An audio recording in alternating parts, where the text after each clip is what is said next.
Hello, it is Blue Orange 22, and welcome to the Friday voice chat of the Men Are Human Discord. We are the semi official Discord server of the men's rights subreddit, and today's topic is the Middle East, and that may surprise some people. Really, men's rights in the Middle East, because the perception, especially in the West, is that the Middle East is misogynistic, where men are privileged and women are oppressed. Now, here's the thing.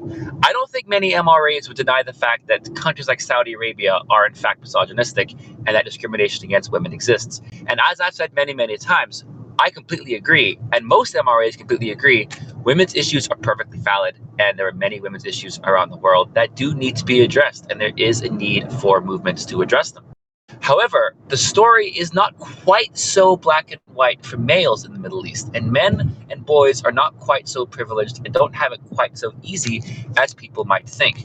And one of the things that I talk about is education, where people have this perception that girls face an education gap, but they don't really stop and think about how, and I'm going to show you something from the United Nations.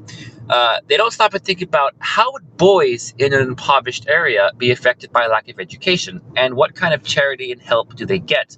The UN has something called the World Food Program, where they look at the title of the what I just linked, Women Are Hungrier. The UN says that women and girls suffer from starvation and hunger more than men and boys. But ask yourself, how does a brother and sister living in the same household, in the same impoverished village, how is the brother getting more food than the daughter? Do they really think that the parents are giving more food to their son than their daughter? If the whole village is starving and there's a famine, then the whole village is starving from the famine. So the UN has a program called the World Food Program, where they give food to parents in exchange for sending their girls to school. But what happens many times, not always, but many times, is that boys are completely left out of this program. So the girl would get food to go to school, but not her brother. And again, that doesn't happen every single time, but it does happen relatively often. And by the UN's own admission, this is from a few years ago. I'm going to try and dig this up. I think these stats are from 2016, if I can find them. I remember reading it's something like roughly 46% of those who are out of school are boys, and like 54% of those out of school are girls. So yes, there is an imbalance, but it's much closer than most people think. And boys in poor areas are pretty close to equally disadvantaged as girls in those kind of areas. Think about it. If a village is poor, it's poor. If there's a famine, there's a famine. If there's no school, there's no school. So to only give aid to girls is very, very unfair. And again, it doesn't always happen that way. Yes, the UN does help boys too on some occasions, but there have been occasions where boys have been completely left out. But that's just one issue of many. We do have some people here from the Middle East, I'm happy to say. I'm going to let them introduce themselves. You guys probably recognize Dija, who I have done a video with before. For my faces of the men's rights movement project, which I did an awesome video with Madison recently as well. Let's see. I think Muhammad is also from the Middle East and will be speaking as well. Okay, let's start with Dija. Do you want to quickly introduce yourself, and then Muhammad can go? All right. Okay. So it's really good that you guys have me here. Thank you so much, you guys. It's awesome to be on the stream with you. I'm Dija. I'm Indian Arab. I was born in the UAE, specifically Dubai, and I grew up in the Middle East for a time. And I have a lot of family from the Middle East, and I obviously grew up with Arab culture. I will be talking about the Middle East, some Middle Eastern countries, and also some Asian countries like Afghanistan and a little bit of Pakistan, and a couple of issues from India. So the thing about the Middle East is that it's okay, it has problems for women, but it also has problems for men, and people, they kind of ignore how bad the Middle East is, and a lot of Asian countries are for men, right? So can you all hear me? Yeah, we can hear you, Deidre. Yes. Okay, thanks. So I have a bunch of citations here, and I'll be posting them, and I'll go over them in a bit of detail. The first thing that you need to know about the Middle East is that it's a male provider culture, and in Asian countries, it's a male provider culture. So it's men that are supposed to be the ones who work full time for their families, right? And in a lot of countries, this also involves men doing really, really bad, dangerous, insecure jobs. For example, in Dubai, where I'm from, a large number of the buildings are built by foreign workers from like Bangladesh or even Kenya, where I live right now. And they basically brought there, you'll see like 10 guys staying in a small room, and they have only like some water and bread to drink, to eat and drink, and they're basically treated like animals. Several of them die, and there all sorts of horrible things happen to them, and basically it's like modern slavery, right? And that's like in terms of at least in the construction industry, that I would say is like 99.9% men. Like there's barely any women. Frankly, I have not seen even a single woman on those construction sites, right? So this is something that they're subjecting entirely men to, which is really, really horrible. The funny thing is that you'll say, okay, well, fine, those are just bad people being bad people. Well, it's not in the actual law. But the funny thing is that according to UAE law, this is actually something that's kind of legal, because it literally says that in Article 29, it says that women may not be employed in hazardous, strenuous, or physically or morally harmful jobs. But it doesn't say the same thing about women, about men. Apparently, it's fine for men, but not for women. So let me just post that there. Yeah, you'll see that right there in Dubai, in UAE. That's what the law says. Also, number one in the Article 27, females may not be employed at night. The term night here refers to a work schedule that includes that period between 10 p.m. and 7 a.m. So apparently, it's only okay for men to work late hours of the night, but women should not be subjected to that. So that's actually in the law of UAE, right? Now we can also talk about something like circumcision, because circumcision is extremely prevalent in the Middle East, right? And it's so bad that in some countries it's almost like 99% of the boys are circumcised. It's a very, very common thing, being that the Middle East, the majority the religion there is Islam, and in Islam it's mandatory. Okay, this is not me being Islamophobic or anything, that's just the truth, right? So for those people who are anti-circumcision, people who are anti-MGM, activists, they'll want to know that in the Middle East, it's very, very, very common to circumcise your son. Very, very common. That is something that happens to a lot of boys there. Another thing that's quite common in the Middle East is child labor, specifically male child labor. And in a place like Afghanistan, you can even see boys as young as 6 years old, working on a construction site. And there's this article that goes into it very, very deeply. It talks about how even boys, they are, because they're seen as the main providers in their family, they have to go and do extremely laborious and dangerous jobs, right? So the ILO, the International Labour Organization, estimates that around 65% of child laborers are male, right? And that the people doing the children doing extremely hazardous jobs are 66% male, right? But the thing is, even their results are a bit wonky, because according to them, a boy like shoveling, rocks on a construction site in the hot sun is seen as the same thing as a girl like preparing tea for her parents. So it's a little bit, but just know that the majority of them are males. And in countries like Iran and Afghanistan, it's like 90% male, right? So it's really, really, really common, right? There's also the fact that in the Middle East, surprisingly, a majority of those people who are exposed to violence within the home are men, right? And when I say that, I don't just mean like abuse by a spouse. I also mean like an elderly person being abused, a child being abused, and also a spouse being abused.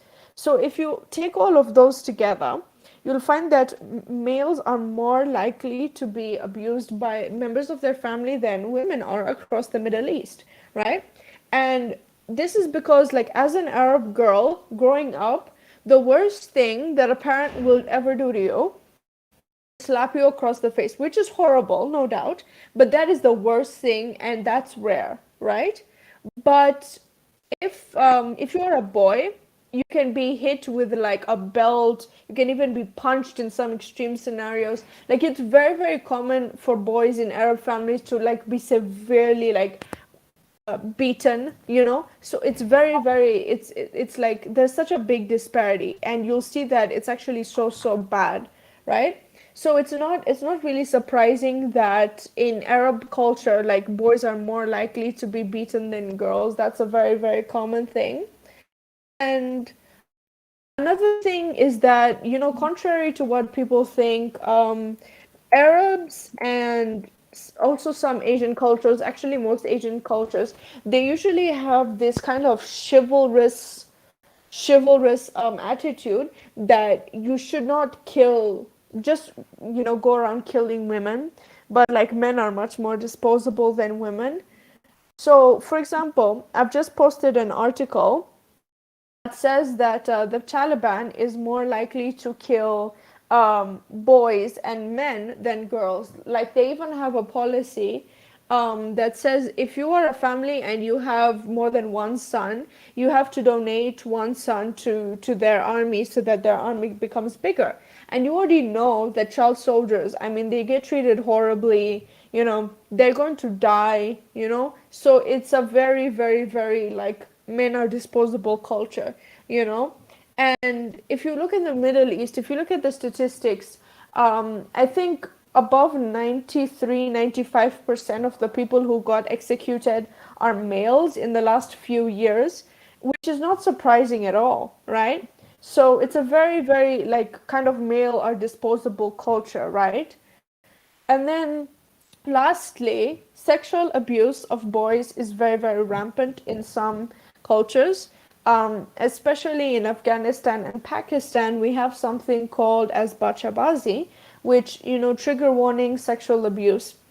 It's basically this practice where like little boys, they are taken and they are basically dressed up as like in weird, you know, feminine looking clothes, and they essentially get raped, right? They're like essentially sex slaves. They can be sold, you know, and they just live their lives as sex slaves, and they can be subjected to a huge amount of abuse.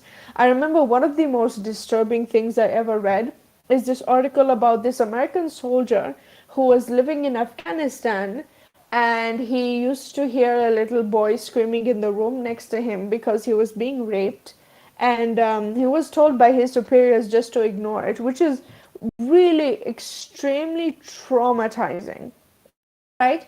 And the last thing I'm going to talk about is very quickly, I'm just going to summarize this. I'm just going to post this link that talks about extremely severe divorce laws in Iran. Just to summarize this, if you marry a woman and you choose to divorce her, you have to pay her alimony and a large lump sum. And this sum could be, you know, like $50,000 in a country where people just don't make that much money. So you're essentially kind of like enslaved for life if you get divorced in Iran. I live in Lebanon currently. I'm pretty sure I'm the only person here who currently lives in the Middle East. Today I'm mainly going to be talking about abuse of boys in school, especially, and child labor, mainly. Well, why don't you get started? Because that sounds like a very good topic. All right. So, as Dija already said, there's a big culture here about men being the providers, which is more of an issue when you consider the fact that the Middle East isn't necessarily developed that much, so a lot of jobs are dangerous and whatnot. And there usually isn't, safety equipment. Something really common here in Lebanon, and by the way, Lebanon is one of the more, I guess, developed countries in the Middle East. Boys as young as 7 get pulled out of school. Actually, contrary to popular belief, they don't. It's not girls who get pulled out of school early; it's boys. As young as 7 years old, they get pulled out to work very dangerous jobs, like construction, for example. Uh, Now, I just have to say there could be some female child workers, but I personally have not once seen a female child worker, but I have seen plenty of male ones. The most common jobs for these children is working extremely long hours, like 14 hours a day, 12 hours a day, and without, obviously, they don't get paid well at all. Uh, Mainly, they work in construction, which is pretty dangerous and whatnot. They also work as building painters. I'm not sure how it is in the Western world, but here it's very dangerous. You basically hang off the side of the building on like a pretty like crappy piece of wood and paint the building. So obviously these jobs aren't like even simple jobs; they're extremely dangerous and whatnot. Now, something else I want to get into is in schools, teachers of both genders. It's not exclusively male teachers. It's not exclusively female teachers. Teachers of both genders specifically only verbally abuse and physically abuse boys. And by physical abuse, I don't even mean just with your hands. Sometimes they use sticks. Uh, Actually, one of my classes, I think it was 3 years ago or 4 years ago, one of the teachers had a pipe. I'm not even joking, a goddamn pipe. And the thing is, it's not even just the teachers, it's actually principals as well. And in terms of verbal abuse, it's also very bad. Basically, typically, let's say when a male student fails in a test, for example, the teachers will absolutely humiliate him in front of the entire class, which is obviously terrible.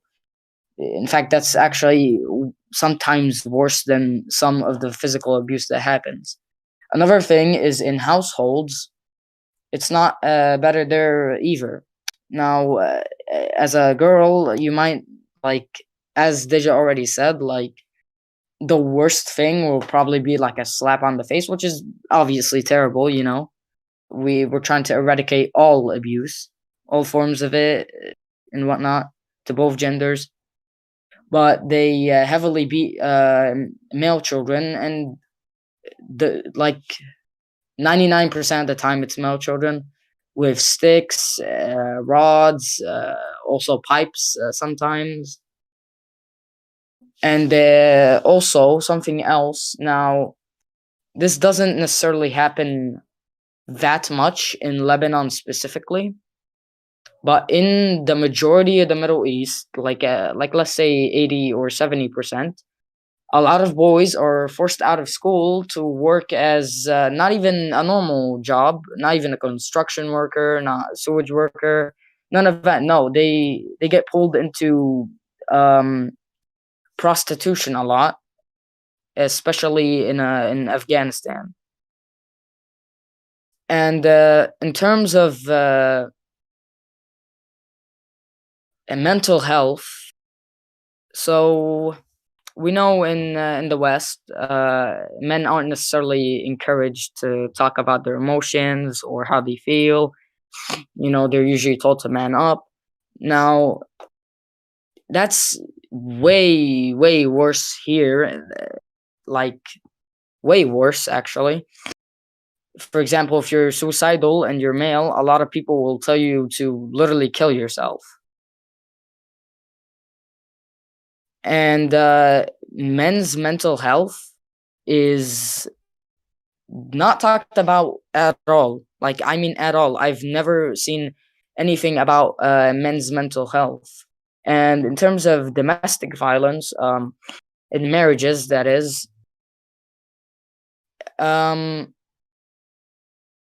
in marriages, if you are a man and you're getting beat or assaulted, a lot of the time, instead of just getting told to man up, people will genuinely think that you yourself are being somewhat abusive to your wife, to cause her to like yell at you or hit you. And a lot of the time you could actually get the police called on you for you while you are literally the abuse victim. A lot of the time people will call the police on you even though you're the one being abused. And obviously when the police show up, So just all right. So just to cut you off, and you are speaking you're doing very well, by the way. This is actually really good to hear. So it's not at all like the West, because in the West, feminists would say that in Arabic countries and Muslim countries, domestic violence against women is ignored and the police ignore it, and it's a very common problem that no one cares about. So you're saying not only is that not true, but it's the opposite. It's the other way around. yes, it's very much the other way around. In fact, actually, if you're the one abusing your wife, a lot of the time you won't even get the police called on you. Someone will personally come to your house and beat you and whatnot. Which is, I'm not necessarily against that. Obviously, abusers are terrible people, but I'm just saying, people care a lot about it when it's a female victim. And in terms of homelessness, the majority is also male. But if if you're male and you're homeless, it's honestly just basically over. There's like people just simply won't like give you like the slightest bit of sympathy. People are way more likely to help out a female. And people here don't even act like it doesn't happen. They actually encourage it, and they say it's perfectly fine. And also, another thing I want to talk about is regular jobs. So outside of child labor, um, here there aren't. Blue Orange, can you mute your mic? There's a lot of background noise. Thank you. In terms of adults working, not children, adults, it's not that much better either. As I already said, dangerous jobs and whatnot. And on top of that, just absolutely unfair work hours. So, like, let's say there's a place that needs someone working long hours, doing physically intensive work. Like, let's say you need to lift things and whatnot. And let's say there's a man applying for that job to work, like, let's say as a cashier at that same place.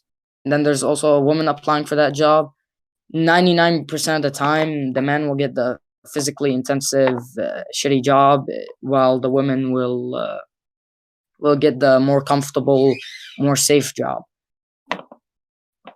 And on top of that, work hours, they're usually worse for men more than women. Like, there's people who work 12 hours, 14 hours, even actually 15 hours. I've seen once, but it's not as common. But I've seen men get worked 18 hours, actually. And obviously, the pay isn't that good for both genders, but I'd say it's much worse when you're doing physically intensive work for 16 hours only to get paid nothing. And women actually get paid better than men here. And if you're like a man looking for a job of, like, let's say working with children, it's basically impossible to get a job like that.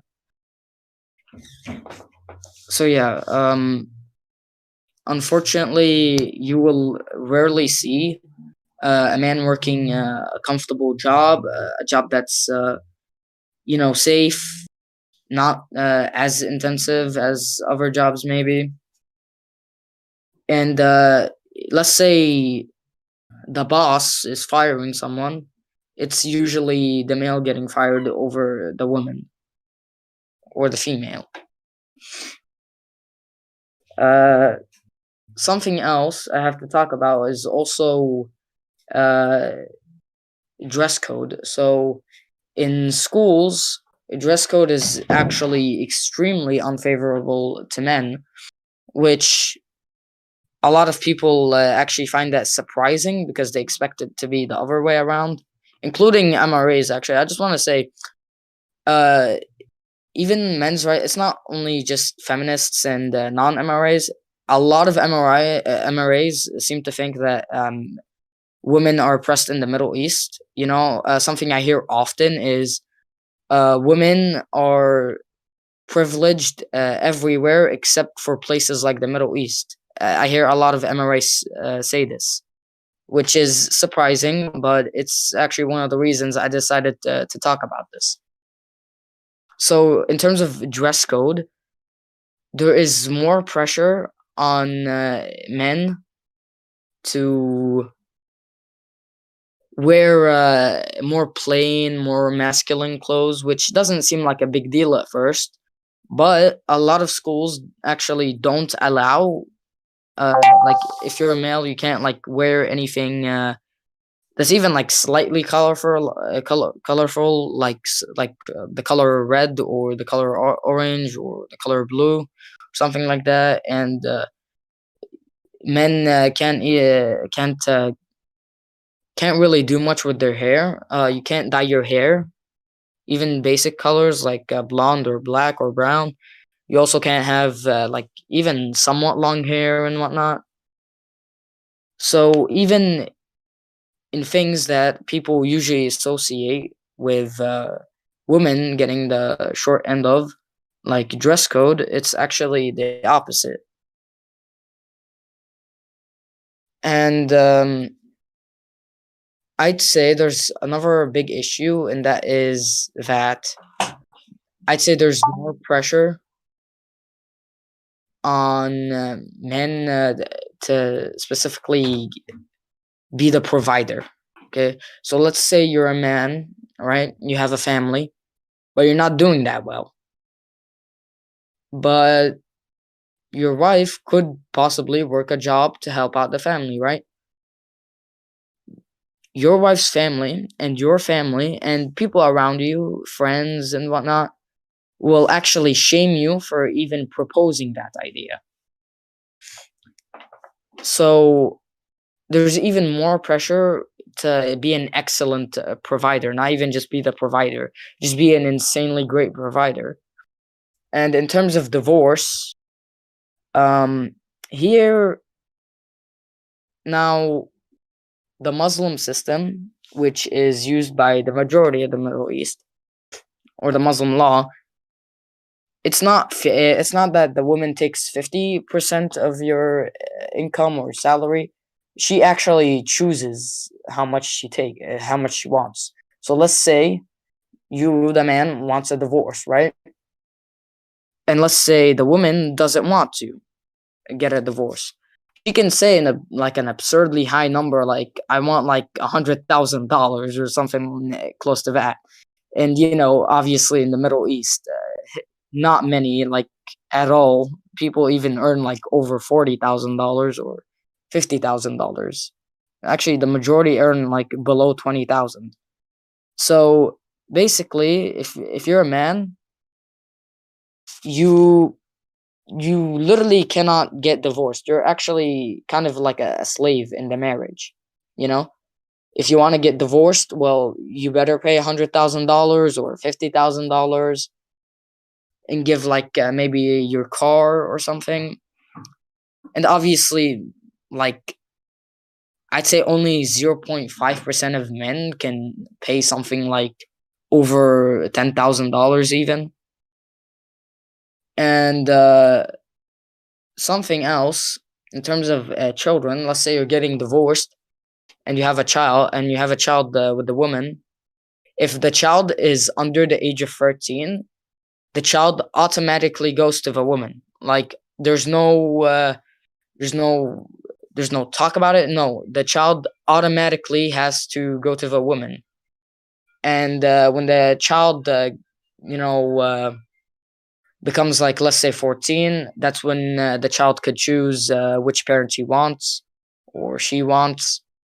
Which, let's be honest here, if you spend like the majority of your life with your mother, you're obviously gonna choose your mother unless she's just terrible.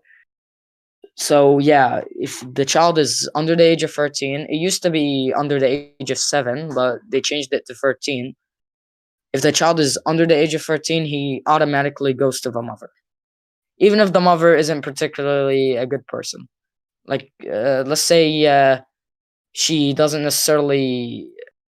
Let's say she takes some sort of substance. Let's say she's an alcoholic. Let's say she's a drug addict. The child will still go to her as long as the child is under the age of 13.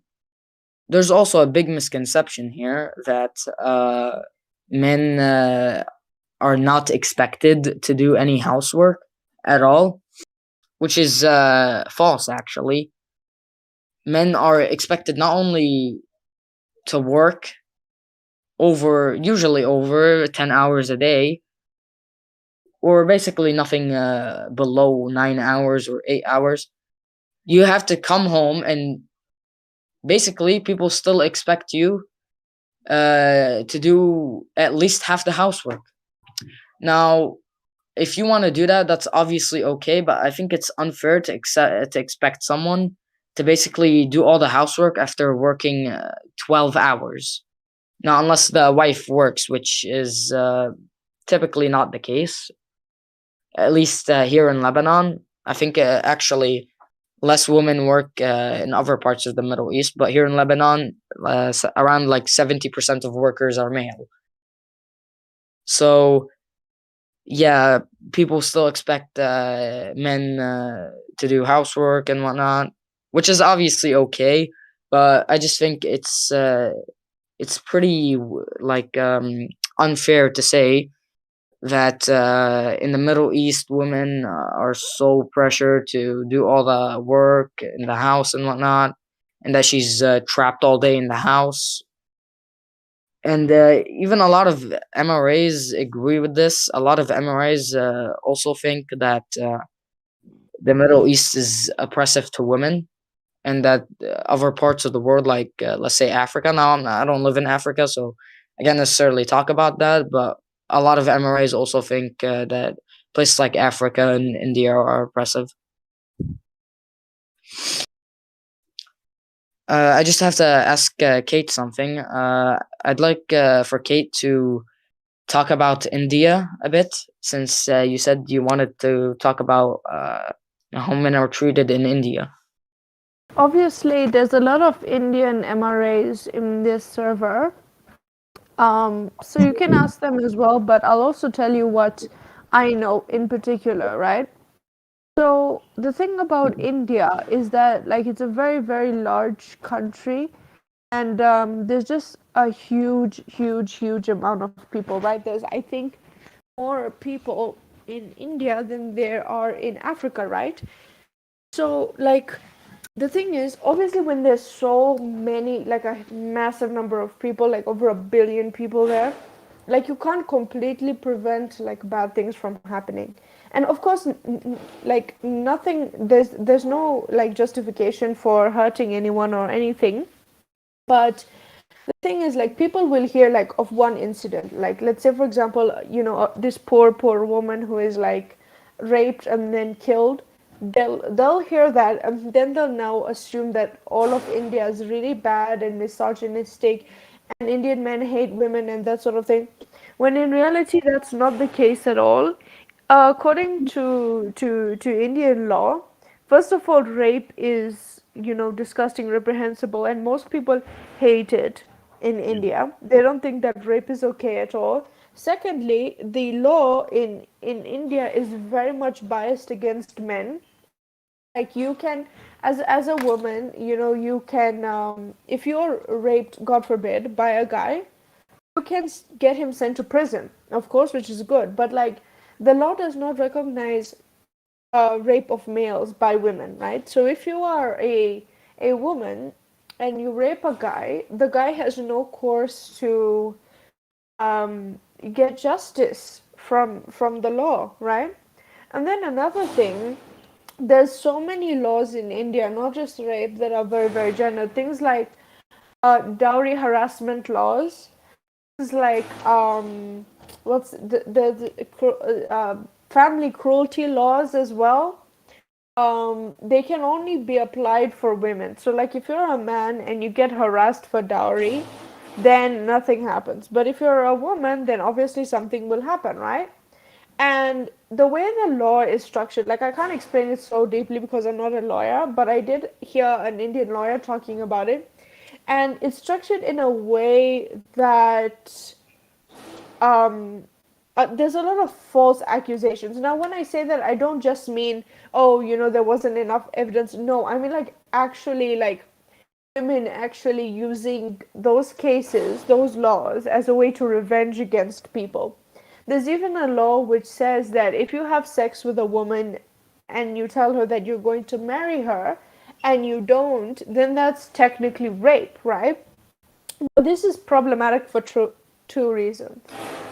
Firstly, that of course we know that this is kind of unfair to men because, okay, even though it kind of is a bad thing to, have sex with a girl by telling her that you're going to marry her, it shouldn't be so far that you actually get put in prison. Like that is like a little bit too far. But at the same time, there will be a girl who will, like have sex with a guy who tells her that he's going to marry her, and then she'll file a rape case against him if he doesn't. So he tells her, no, no, no, I changed my mind. Okay, I'll marry you. All right.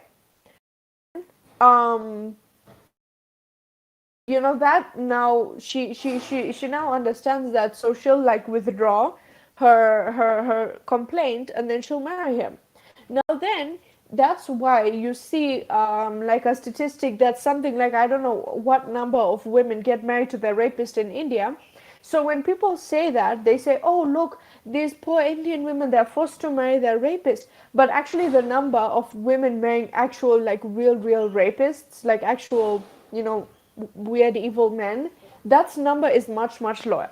And actually the reason why it's so high is because a lot of women marry men who, had sex with them and then, didn't want to marry them, then had to marry them.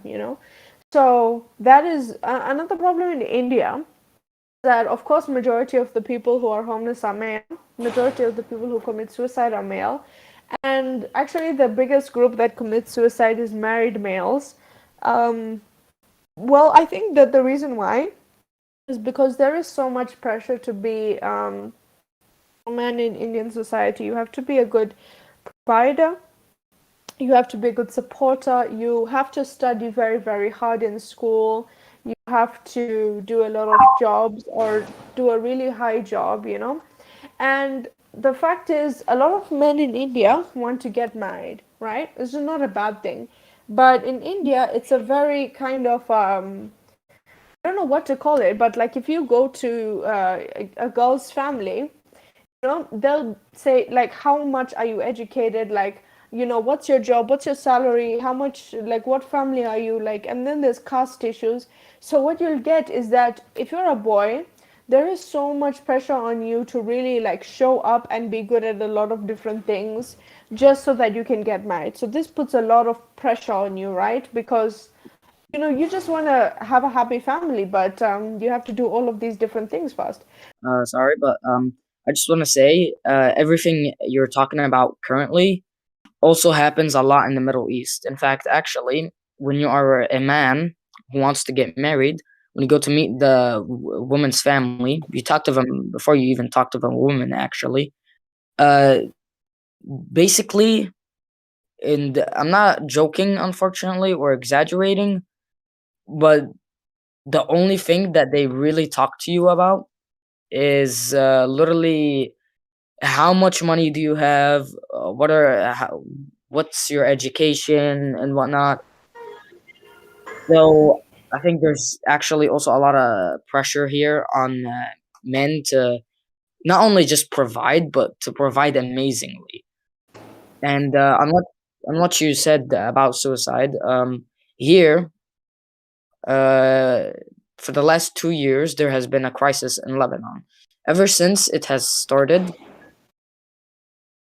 and since men are the majority of providers, there has been a crazy amount of fathers, especially, um, committing suicide because they can no longer provide for their children. And by crazy amount, I mean like actually like crazy amounts. We're talking about like people all around you. Let's say you live in an area of 100 people. There was at least like two fathers who committed suicide. Now the rates did decrease over the past year, fortunately, but it's still, I don't think there's a single place in the world where every 100 people, two fathers or two people actually even committed suicide. It's horrible. I'm really, Yeah. really sorry for that. Really, really sorry. When it comes to, yeah, there's a lot of pressure to be a male because there's of course the regular pressure of university and studies and everything, which by the way in India education is a big killer of people because you get so much pressure put on you, and that's even worse if you're a male because as a male you're supposed to be the main provider in the society, right? So that is why there's so much pressure on males, right? Right? And then another thing I would like to say, the last thing I think I'm gonna post today. I want to post this extremely sad video, so trigger warning. I'm gonna put it there in the Friday Checks chat. So this is a video basically talking about how, I mean, they call it people, but when they say people, it just means men, because if it was women, they would say women. It's about men who literally have to sell their kidney because in Afghanistan, like, it's so hard for you to provide for your family.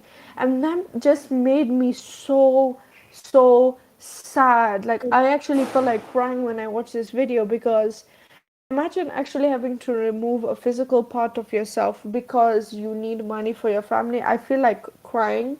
And what also made me feel really angry and sad is, okay, I don't blame these people, but like when I was talking to so many different people about what happened in Afghanistan with the Taliban, so many people were saying men's lives won't change. Men's lives are good there, but women's lives are going to be really, really bad, and men don't care about women there.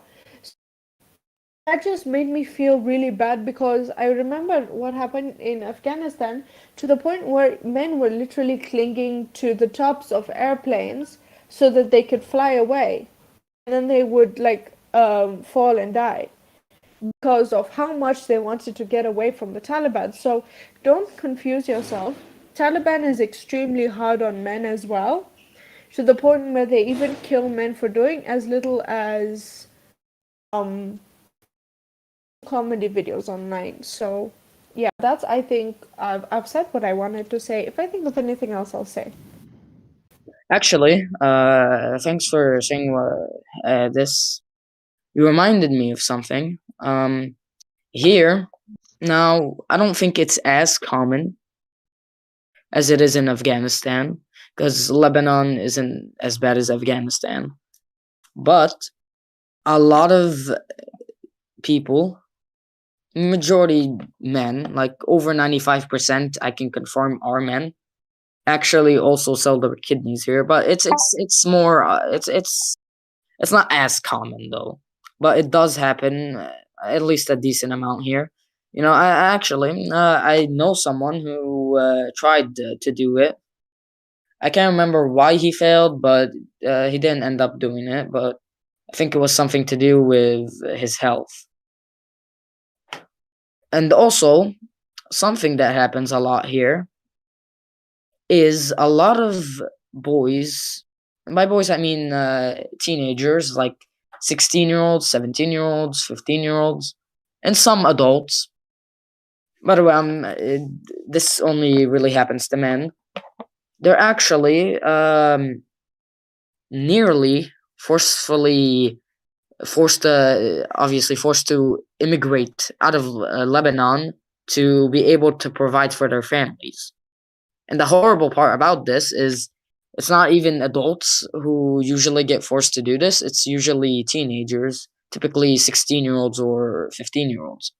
They're actually uh, basically forced to immigrate. They're not fully getting forced, but their families basically say stuff like, we'll disown you if you don't immigrate, like, we'll disown you if you don't immigrate and start providing and what. So a lot of teenagers basically get forced to immigrate out the country to provide for their families. I can confirm all that for sure. Yeah. A lot of this stuff is basically 100% true. Yeah, that's the way it is in was in Syria. In my hometown where I was born, Sednoya, which is actually right outside of Damascus. It's in the hills right outside of Damascus, and Yeah, actually everything you. Muhammad said, everything he's saying is like ringing true.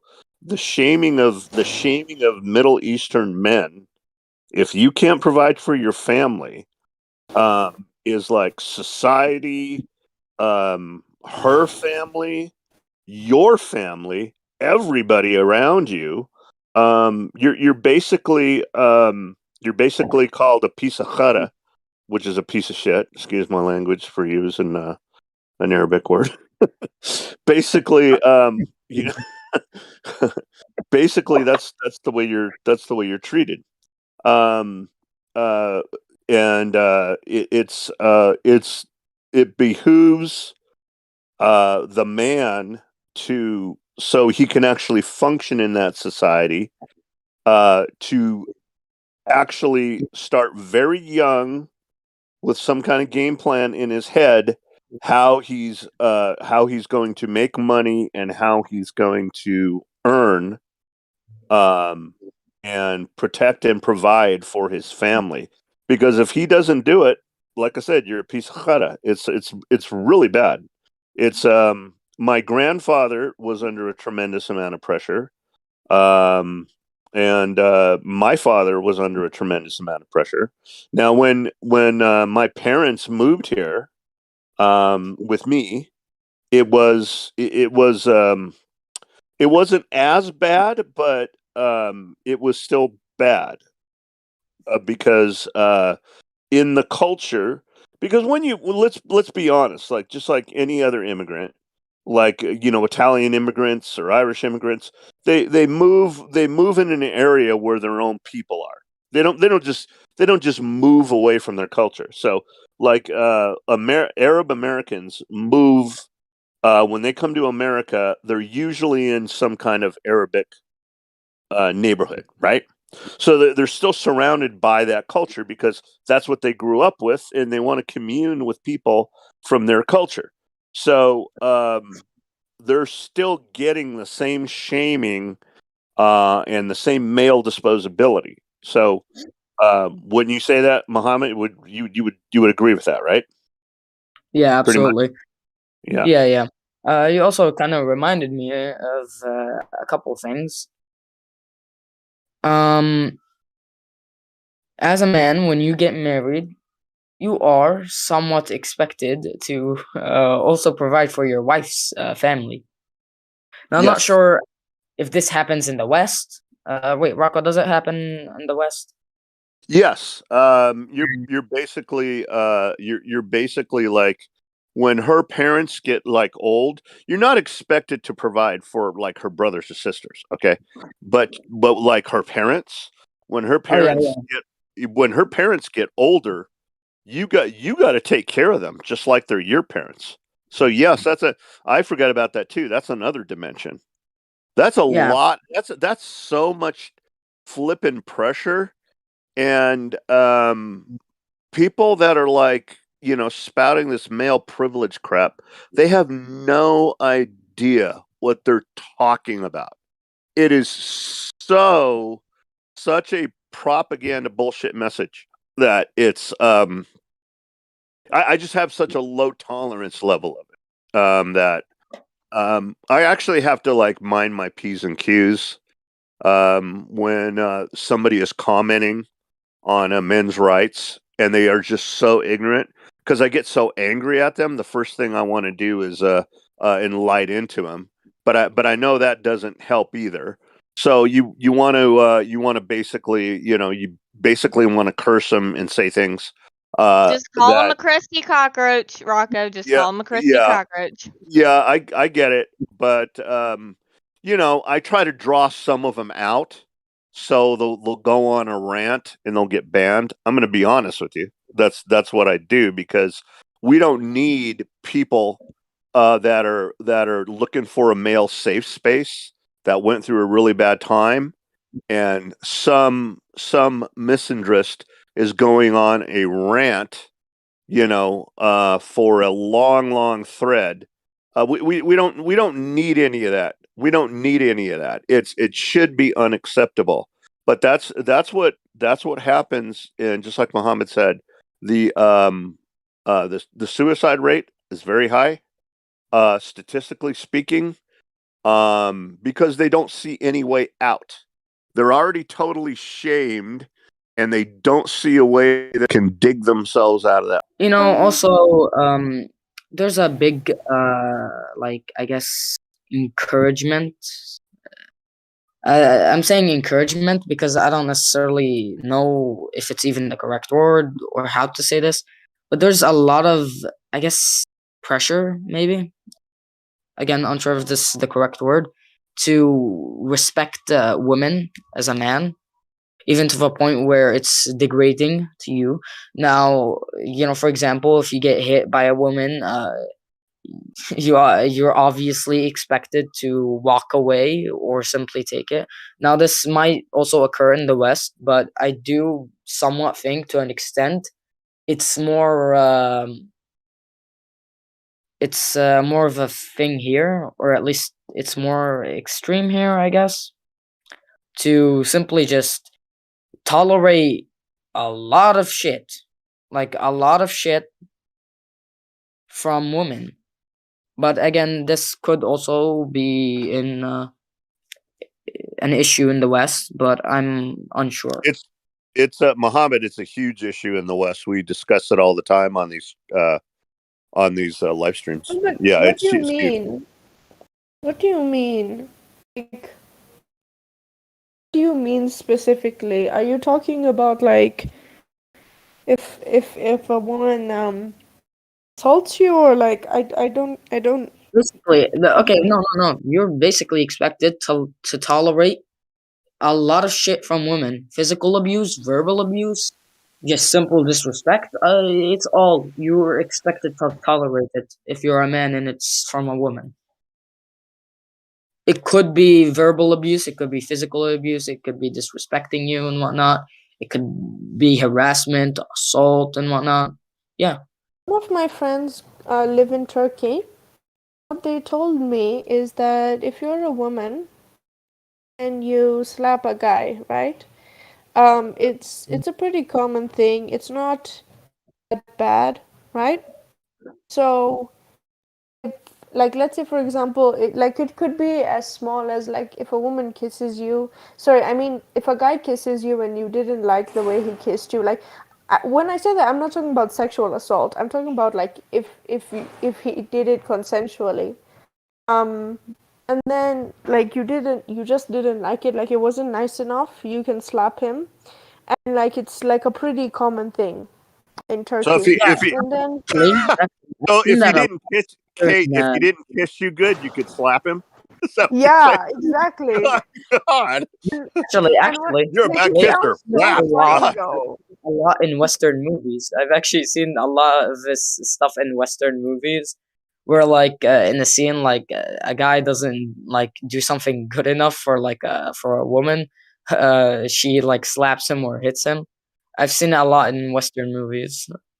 Yeah. And then like so I had Probably he shouldn't laugh told about it, me, but it is kind of funny. yeah, it is like he's about 16 and his friends are like also 16. So he basically his friend basically was telling him that he likes this girl and he like wants to kiss her, like with her consent, of course. And then he was like, bro, but like what if she doesn't like it? What if she slaps me? And like that's kind of funny, not gonna lie. Like, That's why okay. we're talking about consensual. Okay, we're not Yeah. obviously if it's unconsensual. If Yeah, you we're even talking have about a weapon consensual on kissing. you, feel free to use it. You also kind of reminded me of something else. It kind of happens here, where like let's say you're out in public with like your wife, and you're like not holding her hand or something. It's like considered comedic for her to like hit you. If like let's say you're not like showing enough that she's your wife in public or something similar to that.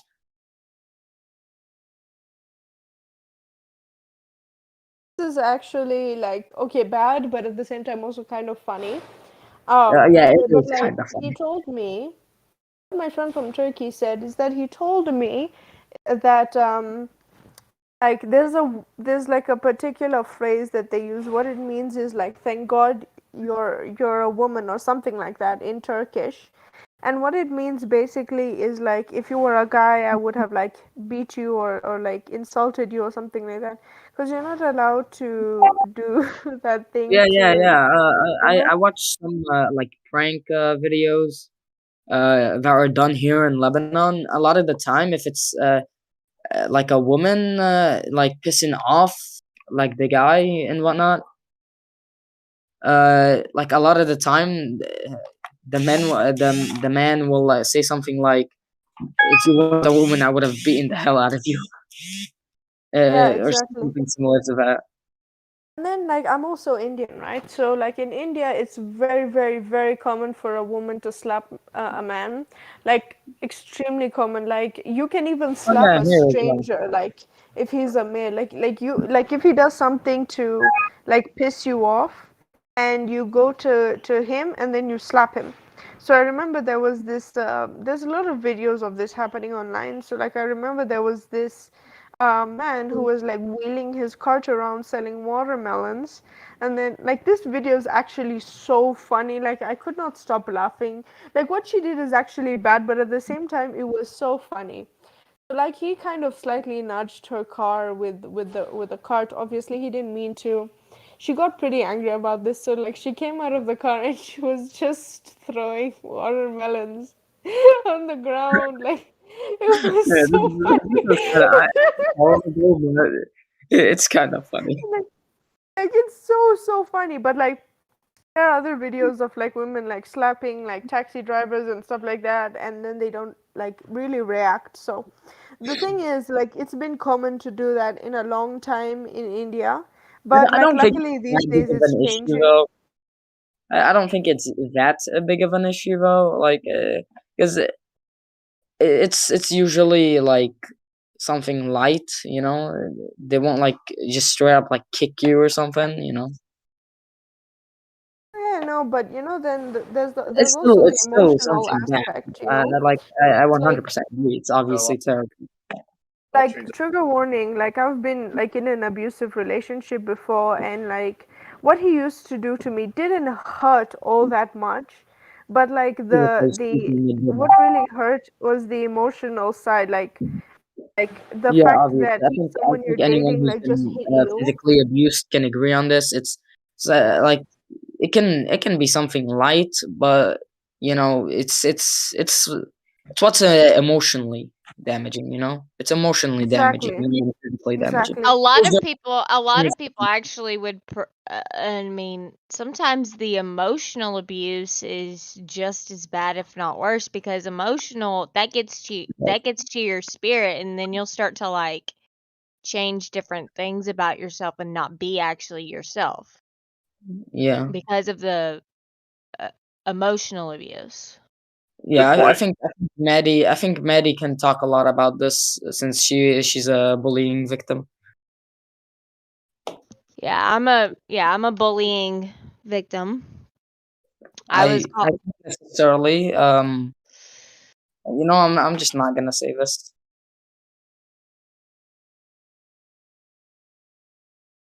But yeah, it's obviously the emotional damage. Of course, there are extreme examples, though, but those are pretty rare. Yeah.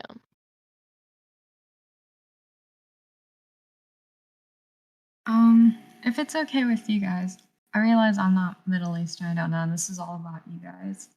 And this is slightly related, but slightly not. But I have some like, and I realize the UN is not a great place. Not, I want to say not a great place. The UN is known for not having the greatest attitude towards women, but I think it'd just be interesting to bring up because the UAE is on the Security Council, and it's interesting how many issues they go over. And one of the biggest things, the UAE, which is the biggest Arab group on the UN, is so intertwined with, and obviously nothing against women, we're not against women here, or true equal people or anything like that, but like they're heavily involved in the executive women's board, and they have a specific committee that they're hugely part of that helps specifically women in the Middle East, but there's no committees to help men. They own the committee for children soldiers, but their main focus is on female children soldiers. So the neglect of males in the Middle East by the UAE on the UN is. Oh yeah, FYI, what I said about physical abuse, it actually happens possibly more often in the European Union schools, like schools that are basically entirely funded by the UN and the European Union. For example, my school is funded by the European Union basically entirely. So it's not even just I'm surprised. I'm genuinely surprised that organizations as big as the European Union and the United Nations are allowing this type of abuse against male children. I'm not surprised. Very common. It's not a surprise. It's not a Very surprise. I mean, as said before, I mean, one of the biggest issues is a lot of their committees with taking care of issues. A lot of them have become women specific. They have committees specifically only for saving women from terrorism, putting women in school, offering aid to only women in those countries. Women child soldiers, even though stats will show you that the majority of children soldiers tend to be male. And so that's where people put their monies in the women-specific committees of these issues. And isn't that Darkation? Wouldn't you agree? A big part of that has to do with if you make it male oriented, they're probably not going to get the funds in that they want. Of course, that's Yeah. another thing, yeah. Of course, people will call them misogynistic and whatnot. Right. It's not even Oh yeah. By the about, way, it's not even I'm not sure if about, I talked about this. I don't think I said anything about it. But if you're a male rape victim here, oh boy, especially if your assaulter or rapist is a woman, it's basically, think of what happens in the West to a male rape victim. Yeah. Raped or assaulted by a woman, and just basically imagine that, but like 100 times worse is what happens here. Yeah. Oh, Yeah. and also another thing, if you're male and you happen to be of the LGBT community, you are also in Oh yeah, a you're at a big risk major of getting trouble. killed. Oh Yeah. no, trouble, literally killed. Yes. Yeah. I've heard Right. something pretty sad. This is only a few countries in the Middle East, not all, of course, but these are countries that have like some like extreme level of Sharia law, like extreme. like Iran, and Send me it's that way. actually I'm not sure. it's actually extremely sad. But like, let's say for example, you're a boy, right? Or okay, maybe not even a boy, maybe a grown man. You get raped by another male. There is a potential, and this is really, really sad. This is a You will be potential that you considered can be gay, and which could executed. get you into massive trouble. Yeah, you could be jailed. I've seen Oh no Men no Are no no! Human just Killed, ask killed, the not even jailed. question. Killed. You could even be executed. I've seen Men Not Are Human. publicly executed. I've seen plenty of stuff about that. Yeah, exactly. So Men Are Human has asked a question. Could you tell us how lesbians are treated there? Okay, let me just give my answer and then Muhammad can respond. To be honest, not much happens to them, like really. Like I've never Yeah, ever yeah. ever seen a lesbian like being executed or being killed or being, No, no, no, no, no. anything. Women in I general don't think people rarely get care to be honest. executed or Yeah, publicly. it's mainly male I don't think homosexuals anything that happens get. really. At most, I people will think that just look down actually, I upon it. think there's probably more female homosexuals than male homosexuals, but I'm unsure about that. I'm It's not Like, sure. actually to be yeah. honest, There's like people yeah. don't take it seriously here. Like they don't consider it like adultery or anything. At worst, they'll tell you don't do it anymore. That's it. Like honestly, nothing really happens. To be honest, like you Nothing really definitely happens. won't get Nothing killed really or happens. anything. Yeah. Yeah, nothing really happens. To be honest, I've never heard of a, and not even just in terms of homosexuality. Even outside of that, in general, you rarely hear a woman being executed or even going to jail. Actually. That's like practically impossible. Yeah, yeah. Actually, Yeah. come to think of it, I know a lot of terrible women who have not received any sort of punishment or shame or even like acknowledgement that they're bad people. Yet, like even like men who aren't bad or aren't necessarily bad criminals or generally bad people, they get thrown in jail, executed, and shamed publicly and whatnot. It's honestly very rare to like. I actually, I'm just kind of gonna say this now. I'm unsure about how often this happens or how people in the West or outside the Middle East consider this. But here, women are basically people just don't think women can be bad people here. I'm not sure about how if people think this way in the West or outside the Middle East. But yeah, there's like a general consensus here that women just cannot be bad people. Actually, we have a name for it. It's called the Women Are Wonderful effect. Oh God, Men Are Human stole that from me. Yeah, exactly. Yep. Oh my God, Rocco, you are all so I gotta say adorable. is they basically have the complex of That's true though. women are angels, they can do no harm, they're Yeah. so innocent, they're like saints from and God sends. Meanwhile, men are spawns of Satan, which y'all aren't. Yeah. Y'all are awesome. Yeah, yeah, by the way, And in the Middle East, there's like people generally just think men are perverts and not just perverts and are just like terrible people in general. Yep. Yep. But yeah, that's the uh but yeah, Muhammad in the West, that's a huge part of it, and that's what contributes to the empathy gap here is as This Men Are Human said, the women are wonderful effect.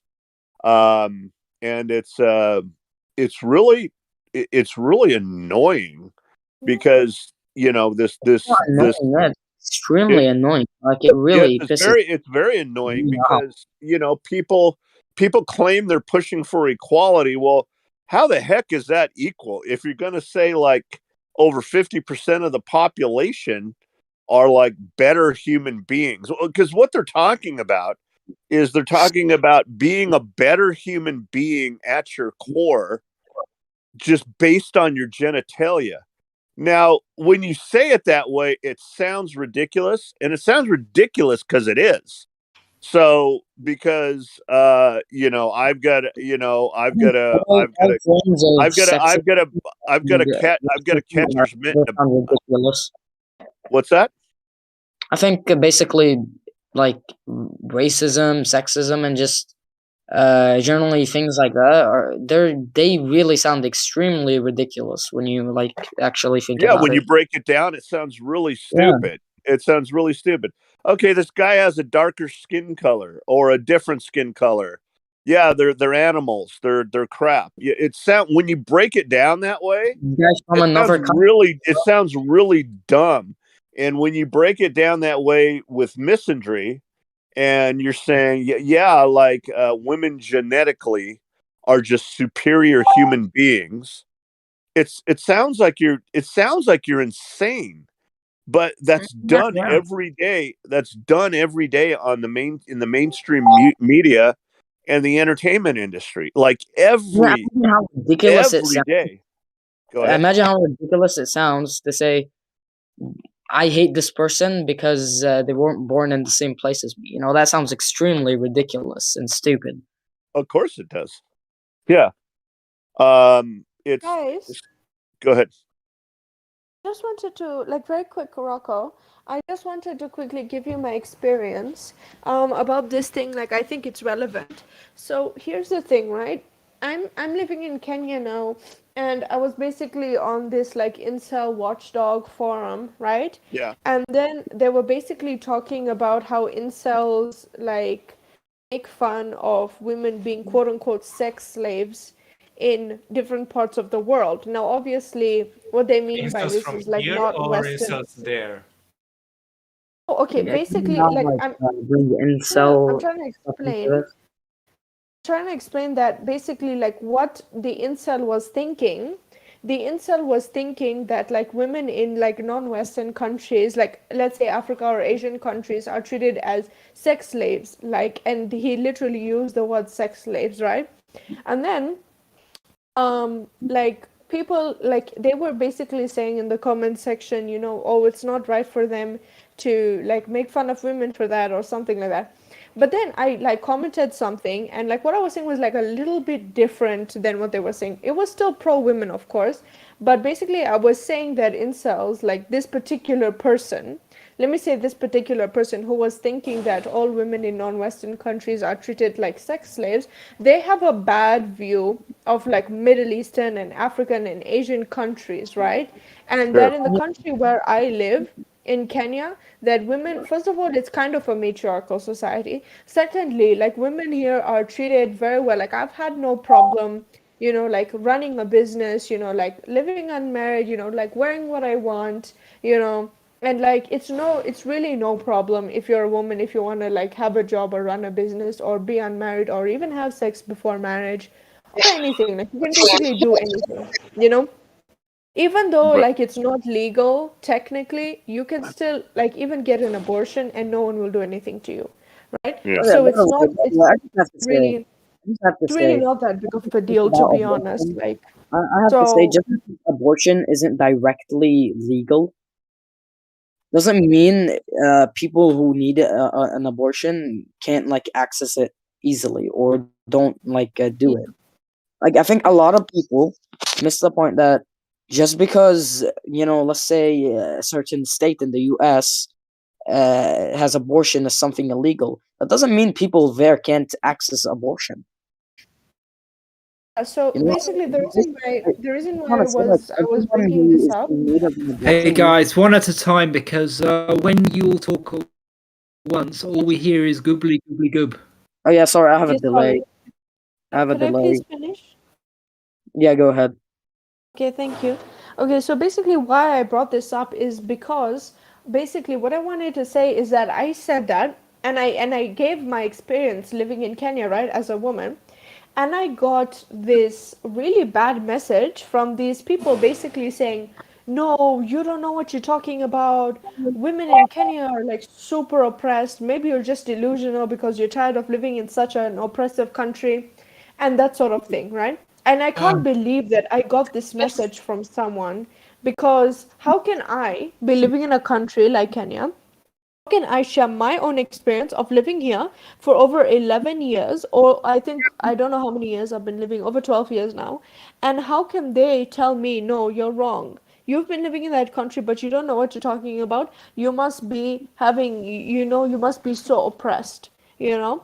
So Yeah, that basically, happens. what I'm trying to tell you is that even when people speak to people who are actually from those countries, they will not change their narrative of believing that like African countries or Middle Eastern countries or whatever treats women badly. They'll just say, no, you're wrong, based off of really, really, really, really bad statistics or something of the sort. They'll just pull up some like Wikipedia page that has a bad view of women, or they'll say that women are treated badly in Kenya with no evidence other than some like activist speech.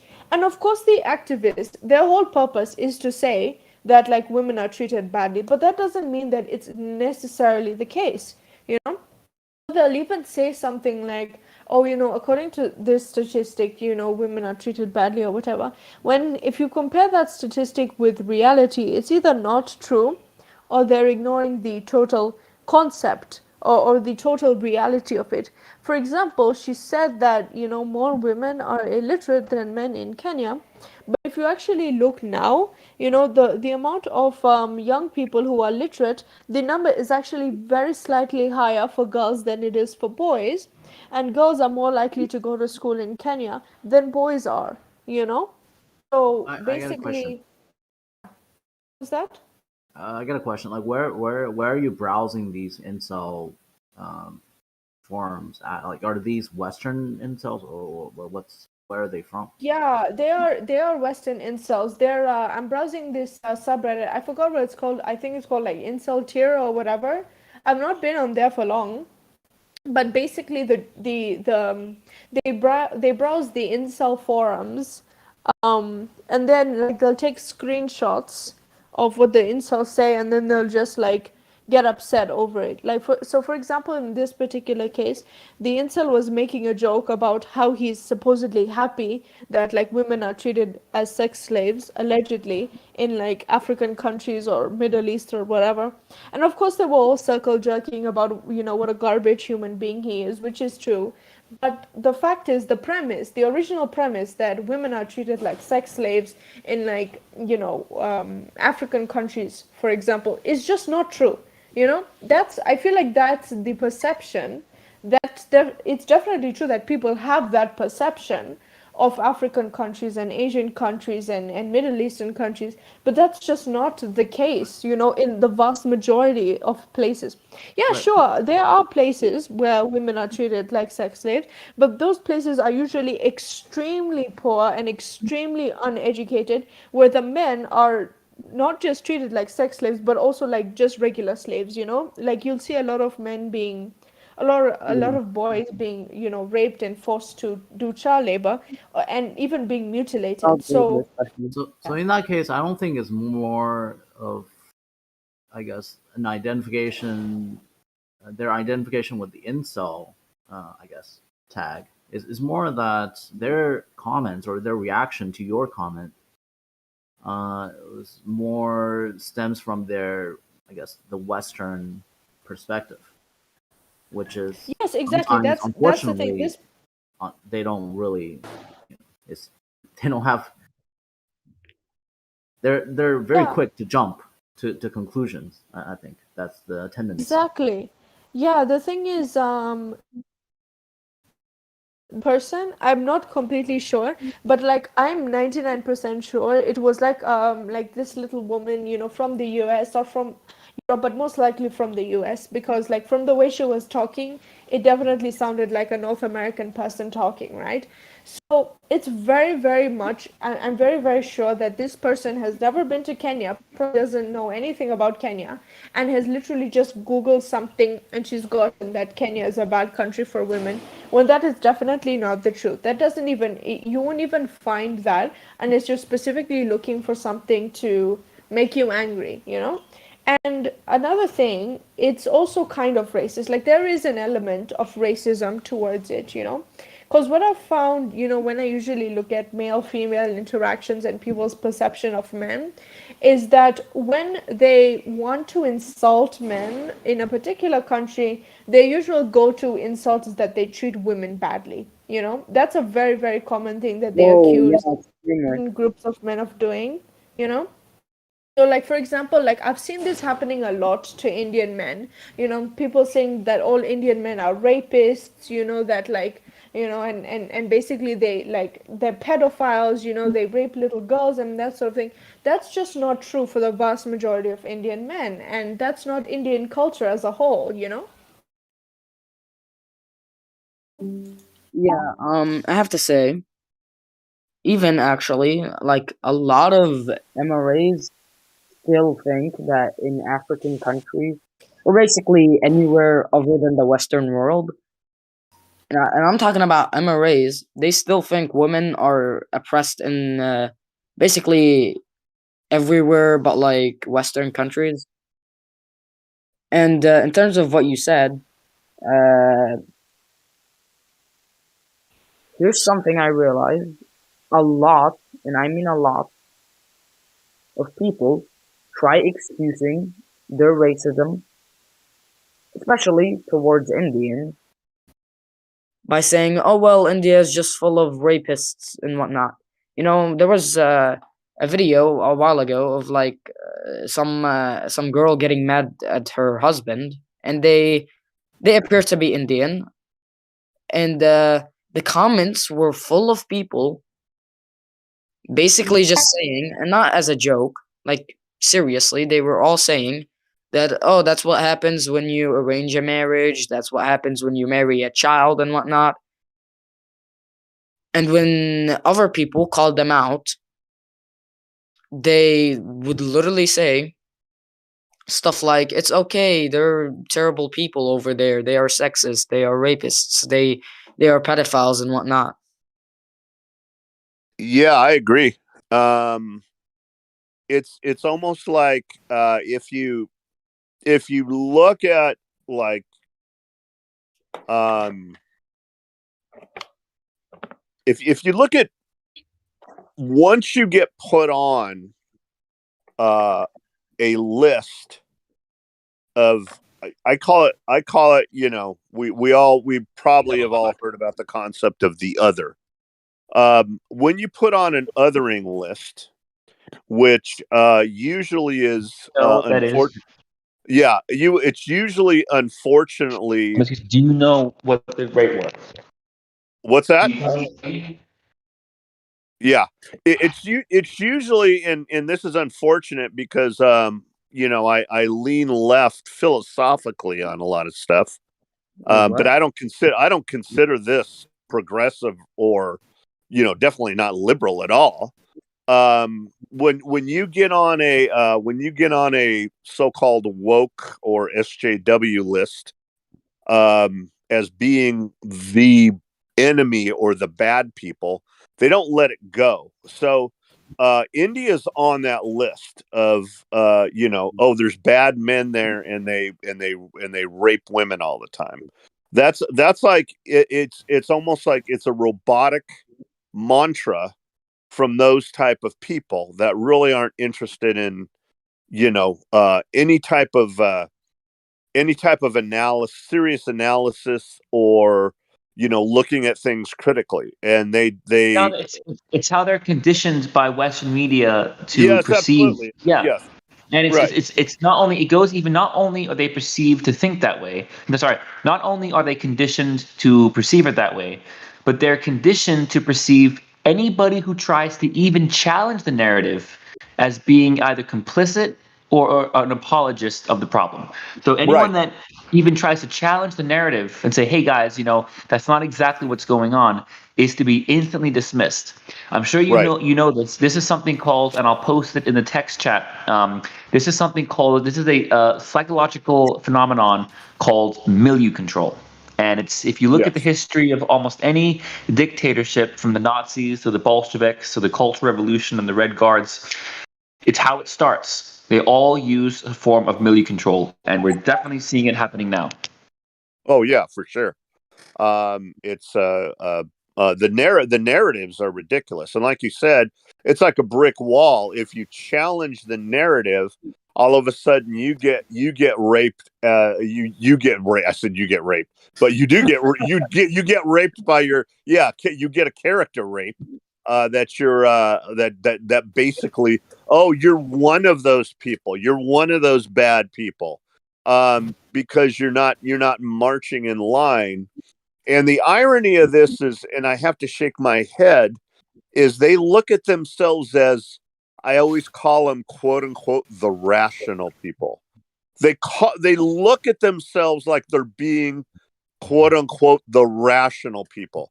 That blows my mind that you can Oh, yeah, do true. that and then try to set yourself up as, oh, well, we're the ones that are the rational people. We're the ones that are trying to make a better world. Those other people are the enemy. 100%. Yeah. Okay. Go ahead. I just want to say you are 100% correct about this. Yeah.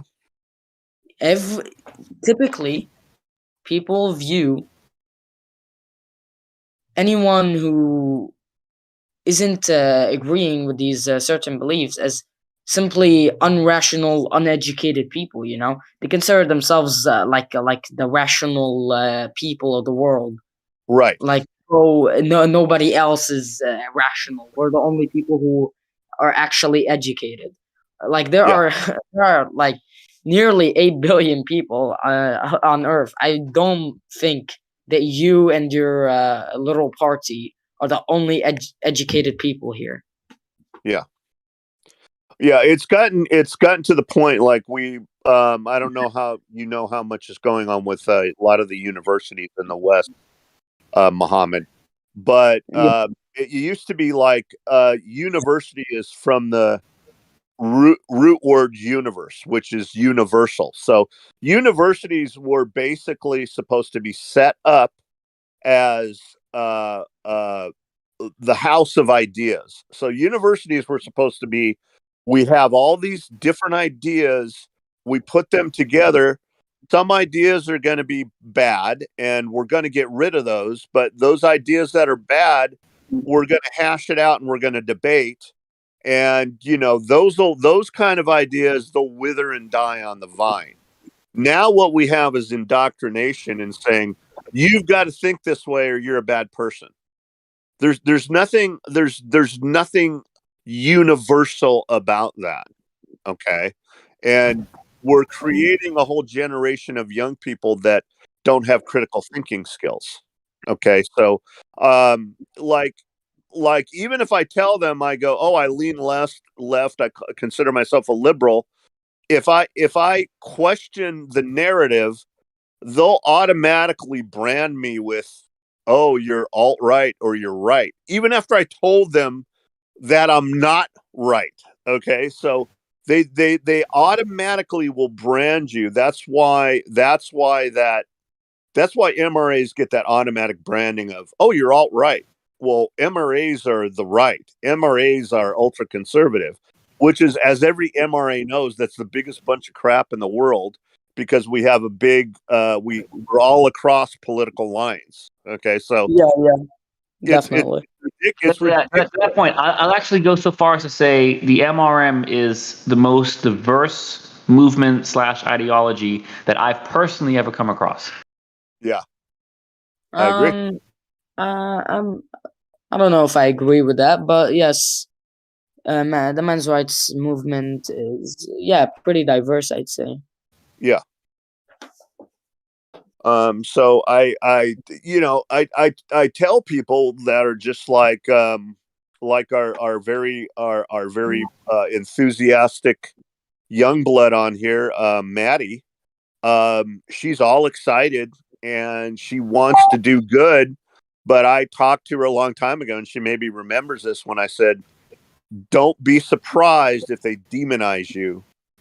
What I mean by they is just like, society in general. When you start talking I'm about men's feeling rights, you as well. yeah, don't be surprised at that because it will happen, and it's already happened to her. I It's believe. already happened So, to me as well.